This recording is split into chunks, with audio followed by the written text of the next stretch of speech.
16 Minutes of Care is a podcast based on the CARE principles, a strategic framework that reveals how brands create impact by caring and, as a result, grow their business. In each episode, Isabel welcomes a company executive who explains how CARE has helped their business grow successfully and sustainably. Also in the financial world, the importance of care for people and the planet is on the rise. More than ever, investors need to understand the impact of their investments. So I'm very eager to meet Emil Fuglsang. He is one of the co-founders of Matter, a Danish technology company that makes sustainable investments simple, flexible and transparent. Welcome, Emil. Thank you so much, Isabel. Very, very happy to have you here. Hi, You guys. launched Matter 6 years ago. Before you worked as a consultant, why did you make this change and create a startup? I think it was motivated by a desire to try to do things a little differently and take more risk. I really enjoyed the jobs I had. I found it to be very intellectually challenging and stimulating. At the same time, I probably also had a sense that I wanted to get a little closer to things I found to be more meaningful or urgent to work on. And I had for several years had a sort of a hobby / academic interest in the world of finance. So when my co-founder approached me and said, I have this idea, I want to start a sustainable pension company, I thought this must be the sign. So it was a fairly unreflected and pretty impulsive decision based on a foundational need to try to do things differently. Okay, interesting. So the financial world is still very untransparent. There's a lot of greenwashing. What exactly do you do with Matter and what is the problem you want to solve? Yeah, I'll try to explain it as simply as I can. So just as you put it in the beginning, we are a technology company and we work only with other companies, business to business, serving financial institutions like banks, large asset managers, asset owners like pension funds, for example. And we help them with data and analytics solutions, software that help them understand the sustainability of their investments. Yeah. And with sustainability, you mean both social responsibilities of companies and environmental? Absolutely. So sustainability is a lot of things. I'm sure we'll probably talk more about that today. But in essence, we cover, you can look at it as a 360 degree of the sustainability of a company. We don't look a lot at what the world means for a company. We look a lot at what companies are doing for the world, how they're impacting it. And where do you get that information? And how come big banks and big pension funds don't get that information? Yes, that's an interesting question. I think if we start with the latter, why are they not getting this information? They are, but they rely on companies like us to find it for them. And the reason is this world is not very systematized yet, you could say. So if you want to know something about how much carbon is emitted by the operations of a company, that information is reported only by few companies and it's reported to one place. Then if you want to know if the company is sufficiently managing the risk of being involved in deforestation, that's another type of information that someone else has. So it's really a game of collecting information from a lot of different sources about a lot of different companies, structuring it, all of that, and moving it on to the people who need to make decisions on it. And if every bank had to do that or every pension company had to do that, that wouldn't be efficient. And that's why companies like us exist. You started 6 years ago, 2017, Yeah. if I'm correct. Do you feel like the sustainability agenda is on the rise as well? Do you feel that your product matters more today and more big corporations are open to it? Yes, definitely. I think when we started, so as I mentioned before, when we founded Matter, it was actually like a pension startup, but we quickly pivoted into being focused on what I just explained we do today, data and analytics. And once we started having conversations a handful of years ago with pension funds, banks, asset managers about the need for sustainable investments, a lot of the conversation we had back then was on is this important? Or why is this important? Why should I care about whether or not I invest in coal mines? Why should I look at the emissions from the portfolio companies that I invest in, etc.?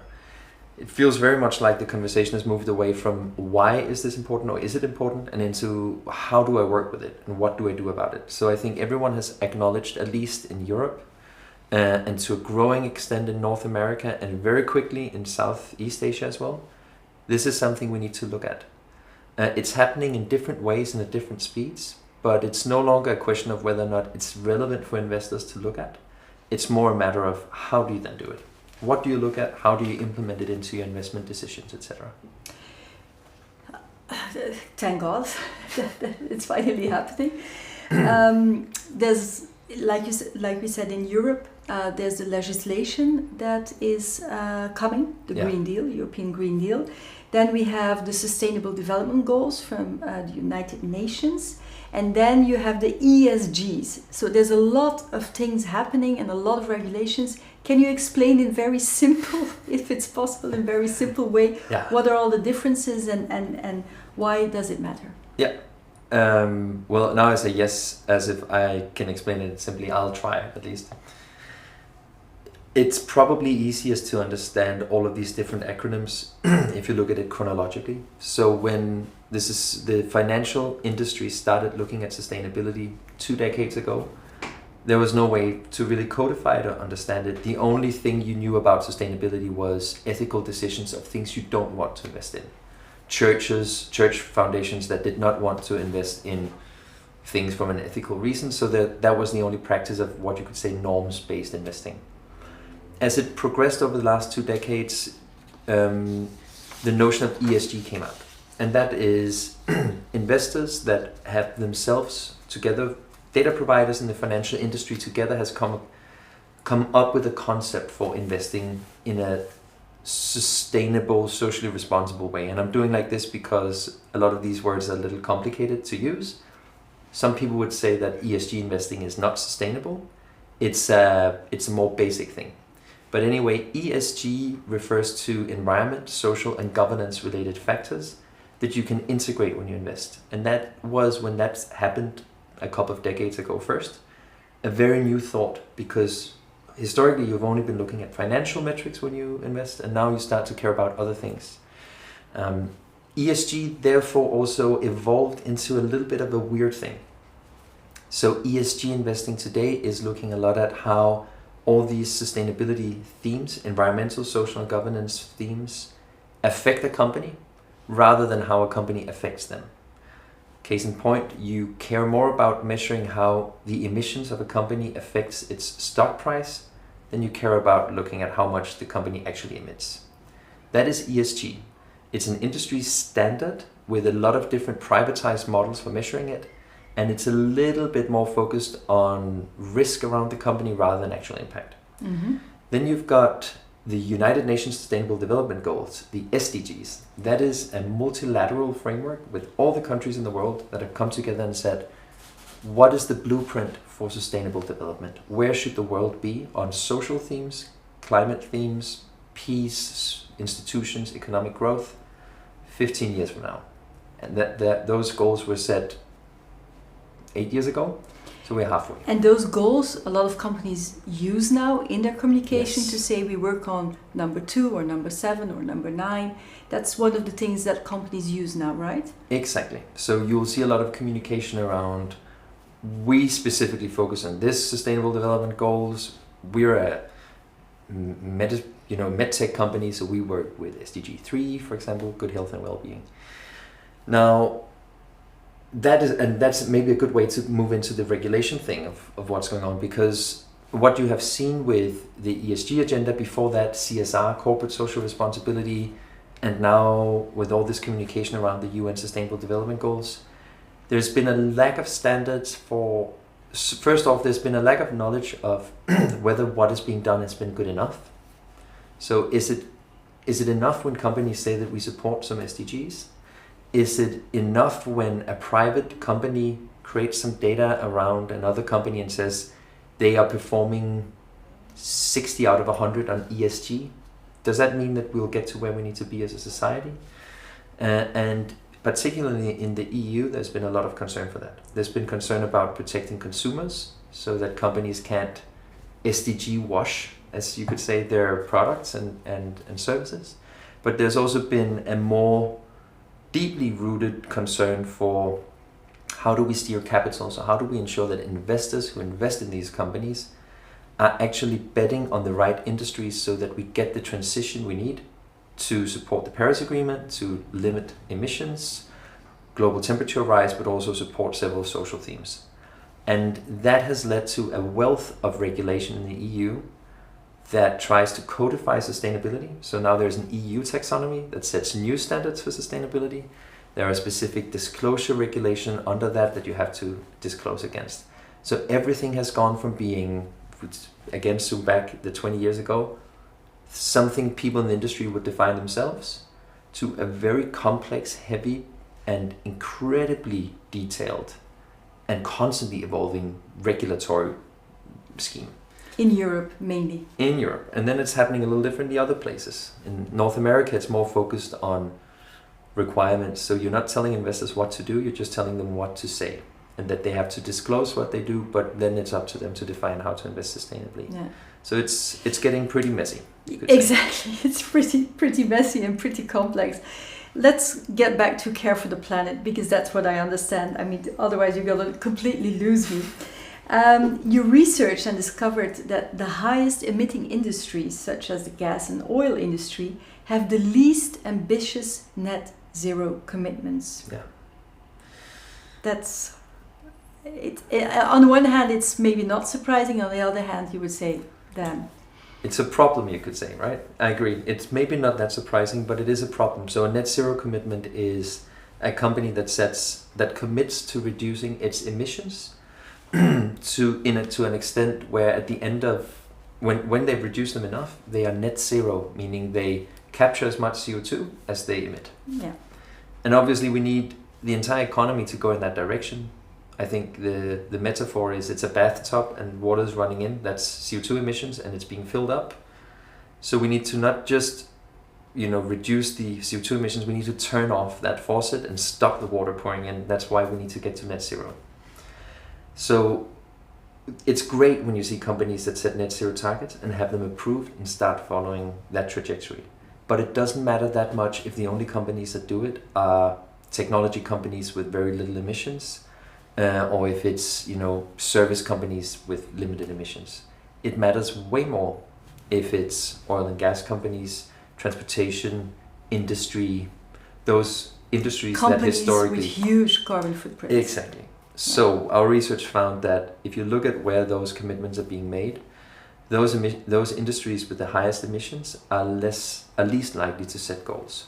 Now that makes sense, of course, because it's a bigger commitment for them, but it's also very problematic because it means we're telling ourselves a story that more and more companies are committing, and God bless them, it's great. It's good that these companies are committing, but it's not the ones that hold the key to making the radical change we need.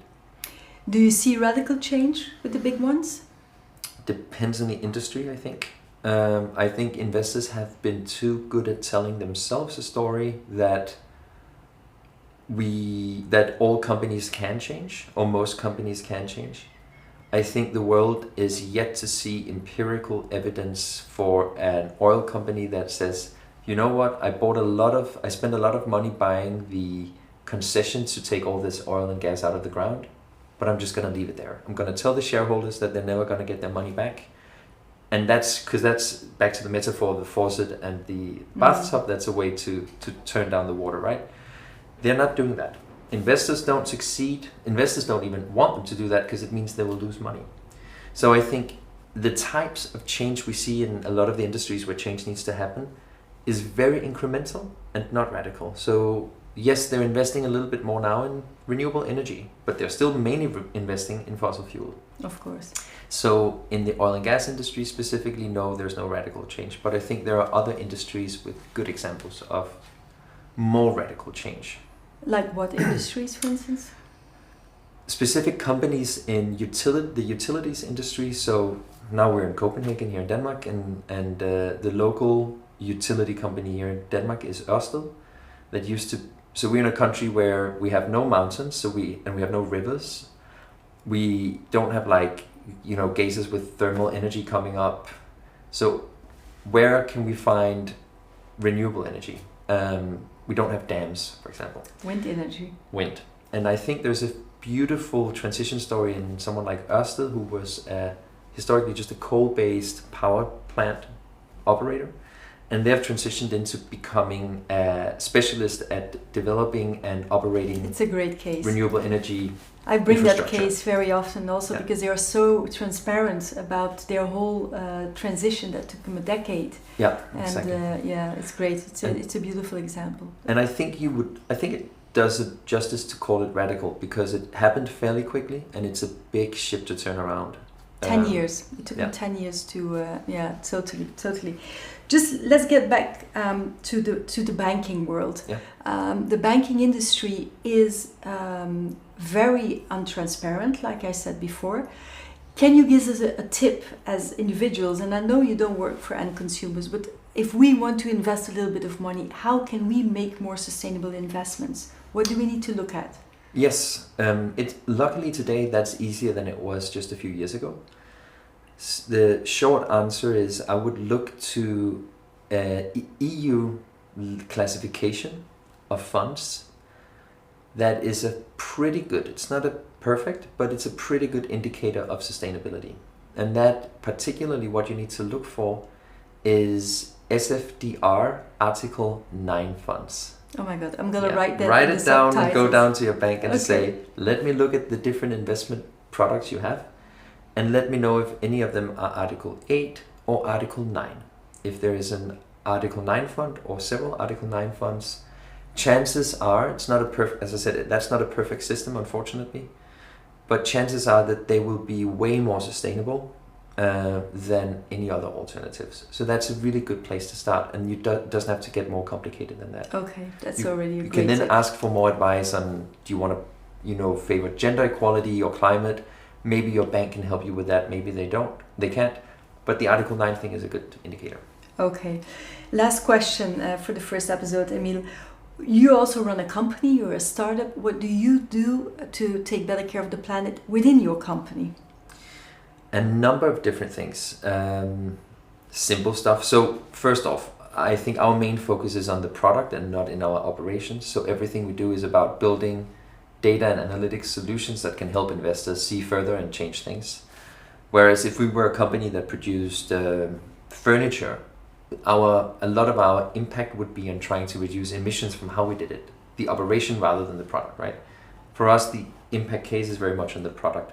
That doesn't mean we should be blind to the responsibility of behaving ethically as well. So, for example, we've only serve meat twice a week in the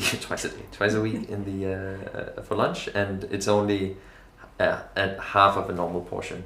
Okay. So that's an example. It's small things like that. We have a policy of not flying if we can get there by train within a number of hours. So go to Stockholm by train instead of flights and stuff like that. It's not a lot. Then we source that's less about climate, but we source the things we can source ethically.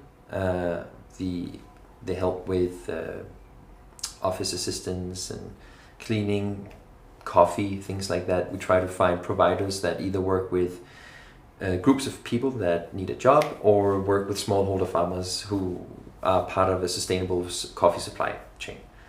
So it's very drip by drip, and it's looking at every single little case we can. But to be completely transparent, we're also a small company, so it's limited how much energy we can put into the different things, other than sort of some broad strokes, you could say. But honesty and transparency is already one big step towards a more caring and a more sustainable world, right? Yeah, I agree. I think that's a very important place to start. Thank you so much for all of this information, Emil. I'm very keen to talk further with you on the second episode. But for now, thank you for watching, thank you for listening, and take care. Want to create lasting impact with your brand while feeding sustainable growth? Check out thecareprinciples.com and see how we can help you. 16 Minutes of Care is an independent production from Isabel Verstraeten, brand strategist, founder of the CARE Principles, and author of the book, Does Your Brand Care? Help us reach more companies who are looking for caring and sustainable growth by giving this podcast all the stars it deserves and by sharing it in your network. Thank you and take care.